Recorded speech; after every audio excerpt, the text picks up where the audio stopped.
You got to remember, bacteria, they're made to survive. They're made to spread rapidly. They're streamlined. You know, if you think of them as a car, they're the cheapest, most economical car you could ever buy. They're not like another life form like we are, which would be maybe more complicated, like an electric vehicle. These guys are made to reproduce, made to live in just about every condition. And so they got to be able to reproduce rapidly. Okay? Now, the first way they reproduce is called binary fission. When I say the word binary, what number are you talking? 2. 2. And do you know what the word fission means? Fuse. No, that's the opposite. Separate into 2. So you're splitting into 2. So a bacteria that reproduces in this way, it won't come into contact with any other bacteria. It'll just say, you know what? Oh, it's time to reproduce. Right? And next thing you know, after 10 minutes, you have 2. So it doesn't require any physical contact with another bacteria. So you start with 1, and it goes through binary fission, and it splits into 2. Now, if I were you, binary, I would write the word binary, I'd write above it a 2. So you would know. And fission just means to split. So to split into 2. That way it comes test time, boom, you've got this. Okay, so from here, and you can see this is what it looks like. Bacteria stretches out, next thing you know, it's copying its DNA here, and now you have 2. Now you have 2. So you have the parent cell, and you have the daughter cells. From yesterday, can you remember, what is this shape of bacteria called? If you don't know, it's okay, but take a guess. Remember, you have your round ones, which are called coccus. You have the spirillum, that are like corkscrew shape. What are these guys called? What is it? Give it a whirl. Who cares? What I say they look like? No, that's the coccus. Say it. They look like hot dogs. They look like sausages. This is a bacillus, a bacilli. Okay? Now you got to know that for your test. So make sure you know.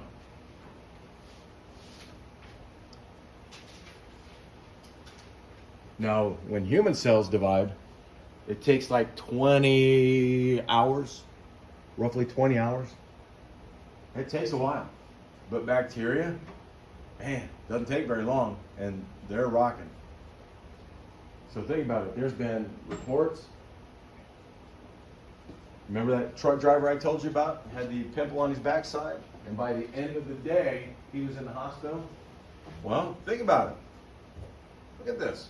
If it doubles every 9.8 minutes, look at that. You start with 1, and he did. He started with 1 bacteria probably, and at the end of 29 minutes or 30 minutes, he doubled it to 8. And then after 7 hours, look how many you got. 2 billion. That is enough. Bacteria by themselves, 1, is not going to hurt you. You're too huge. You're too huge. You are immense to a bacteria. Here's the cool thing. But they attack in numbers. And so this guy probably had no idea he was sick. And when the numbers got just right, the bacteria sent a signal out, and they launched their attack. Isn't that wild? They will launch their attack. Do you think that they want to kill you? They don't. There's no bacteria, no virus that wants to kill you. If it kills you, it kills itself and it's done. It's just trying to find a way to survive with us, okay? So this, you got to know. Every 9.8 minutes, 10 minutes, you can see what happens. All right? Any questions? Okay. Now, this picture here, that's a mitochondria. Remember, that's the powerhouse of the cell. It's those blue things right here. And you can actually see them dividing. That is binary fission. It's not coming into contact with any other. That's why they think maybe these bad boys used to be bacteria. Look at it, it's just splitting. So whoever this is or whatever muscle cell this is, somebody is getting a little extra power. Okay. Here's the second way they reproduce. Called conjugation. Hard word to say for me. Conjugation. Now it says this is a physical form of reproduction. So if it's physical, what's got to happen? What's got to happen? Don't be shy. Come on. It's Tuesday. It's a good day. It's going to be 85 degrees when you're out. AV. What do they got to do with another bacteria? They got to interact. They got to touch. This is a physical form. So like if you were sitting in a college class and you saw a physical form, you would put touch. They actually have to touch. It's not like the other one, but where they just kind of split on their own. We can't do that. We're not, it's crazy. You know, there's never in the last, I don't know, recorded history that I know of that somebody has been spontaneously born. That they've been able to just say, oh yeah, you know sharks can do it. Sharks swim out in the ocean, they don't meet a mate. Something in their body, the female shark will spontaneously give birth to a pup that is almost an identical clone of the female shark. That's documented. That's documented. They documented that in fish tanks. Like you wake up the next day, you got two sharks in there. One little, one big. No males in there. Not been around a male for 2 years. Boom. Spontaneous. But this is not that way. This has got to have actual touching. Now, big word here. Hermaphroditic. Just that means this. Bacteria are both male and female. There's a lot of advantages to this. You can reproduce rapidly. Night crawlers, the ones we're getting ready to, earthworms that we're getting ready to dissect, they're hermaphroditic. They have both male and female sex organs. Okay, very efficient, very, very fast. So binary fission, no touching. One goes into two. Conjugation, there's touching. They actually have to reach out and touch another bacteria and trade.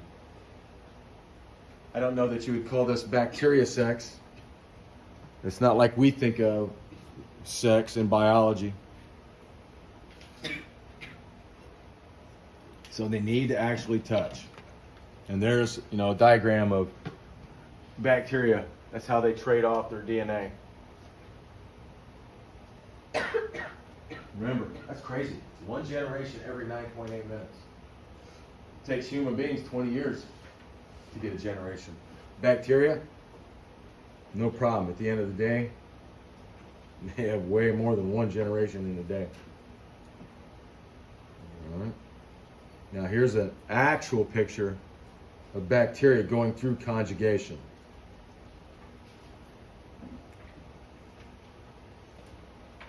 The cell that's initiating the contact, I always call it F+. The one that's not, but it's receiving, that's F negative. Check these out. Remember what these little things, the bacteria's hands are called?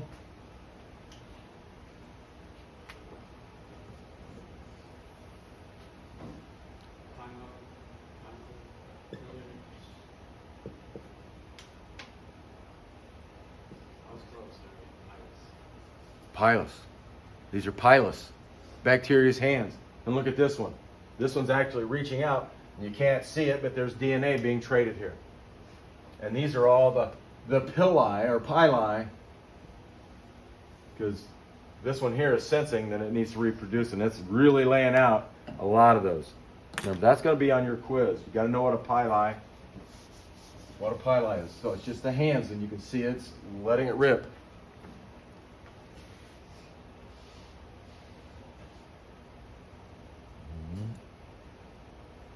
Now,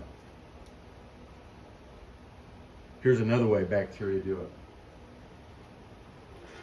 About 12 years ago, there were terrorist people sending anthrax spores through the mail.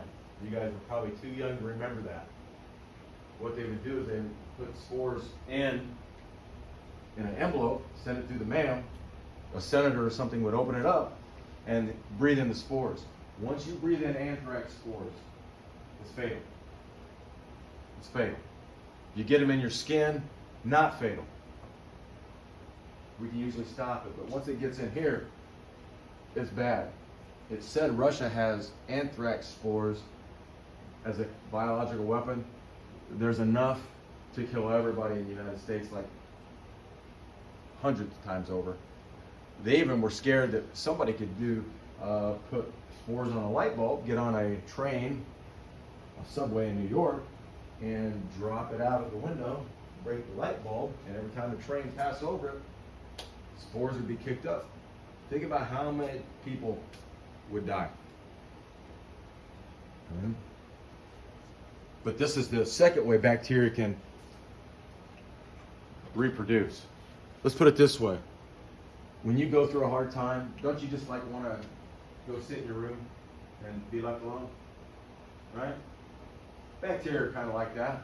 When the situation gets really extreme and they're having a hard time surviving, especially this type of bacteria, this bacillus, that's what it is.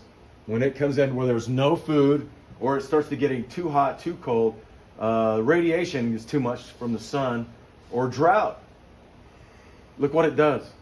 It stops living and it turns into an endospore, which think of it as a seed. For all intents and purposes, it's a seed. And it can survive 50 years. It's not alive. It's like a seed. Is a seed alive? It can be. And then let's say somebody breathes that evil thing in. Next thing you know, all the conditions are back to normal. Lots of food. Boom. It comes alive. So, before you were probably born, that stuff was going on. It hasn't been that way in a while. Thank goodness. Yeah. So the cell, what's it say there? Veges out. It veges out. So remember, bacteria are survivors. Here's your example. No food, extreme heat. Hey, things get bad, he just curls up. He forms a spore. He's tough. This thing is durable. You would have to really light a fire to it to destroy it, because that is so hard and that core is so, and you can't bleach it because it's not even alive. That stuff wouldn't even phase it. And then once it wakes up, it's back to work as usual. And remember, 50 years, not a problem. Not a problem. Now, here's what anthrax looks like. That one's healing. That one's almost healed, but look at it. You get anthrax bacteria, look what it does. It used to be big, now it's closing up. It's made a perfectly round hole. That's the way I would, if I'm gonna get it, that's the way I would get it. You know what that is?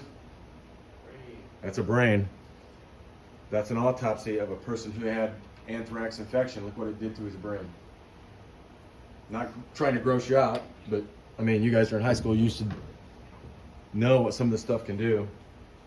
Okay, here's another one on a guy's arm. See that cross they put on his arm? That hole? You know why they did that? My guess is his arm was swelling, and so they probably touched it and it split open. They touched it and it split open to relieve some pressure. He's probably going to keep it, but they've done that to release it. There's no wound that looks like that. They did that to release pressure. Okay? And then, what shape is that? What shape is that? Don't be scared of trying to say it and splatter it. Who cares? Who cares what people think? Try it. Bacillus. Bacilli. That's one. That's a bacilli. It's a bacillus. It's rod shaped. But you can see, look what it's doing. It's starting to turn into a spore. Not wild? Mother Nature is crazy. Remember, bacteria, ultimate survivors. Okay. Any questions?